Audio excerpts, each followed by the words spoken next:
حسن بصری رحمت اللہ علیہ سے لے کے اب تک کے جتنے بھی صوفیانہ سلاسل آئے ہیں، آپ ان کا مطالعہ کریں، ان تمام نے سب سے زیادہ جس چیز پہ بحث کی ہے وہ وجود انسان ہے۔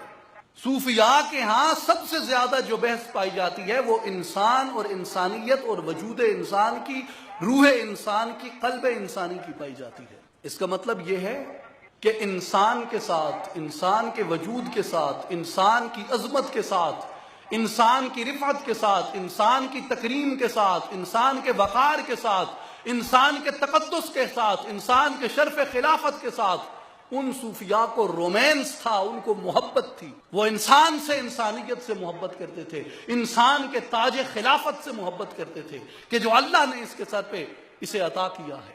وہ یہ وراثت تھی انسان کی، یہ زمین، یہ کائنات انسان کی وراثت ہے۔ اللہ قرآن میں کہتے ہیں کہ ان الارض یرثها عبادی الصالحون، میری زمین کے وارث میرے بندے ہیں، میرے نیک بندے۔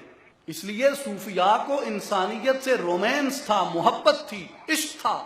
علامہ اقبال اسی لیے کہتے ہیں کہ یقین محکم عمل پہ ہم، محبت فاتح عالم، جہاد زندگانی میں یہ ہیں مردوں کی شمشیریں۔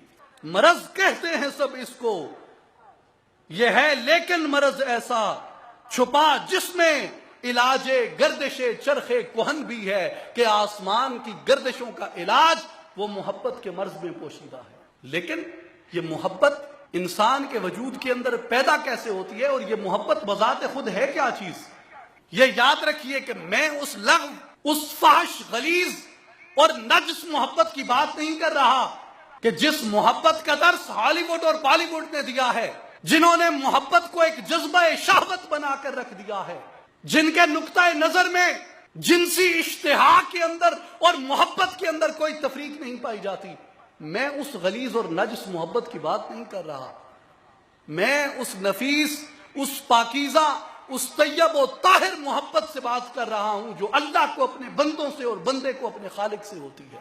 کیوں کہ اقبال کہتے ہیں کہ عشق تینت میں فرومایا نہیں مثل ہوس، عشق تینت میں فرومایا نہیں مثل ہوس، پر شہباز سے ممکن نہیں پرواز مگس، کہ عشق اپنی فطرت کے اندر ہوس کی طرح غلیظ نہیں ہے، عشق تو بڑا طیب اور بڑا طاہر ہے۔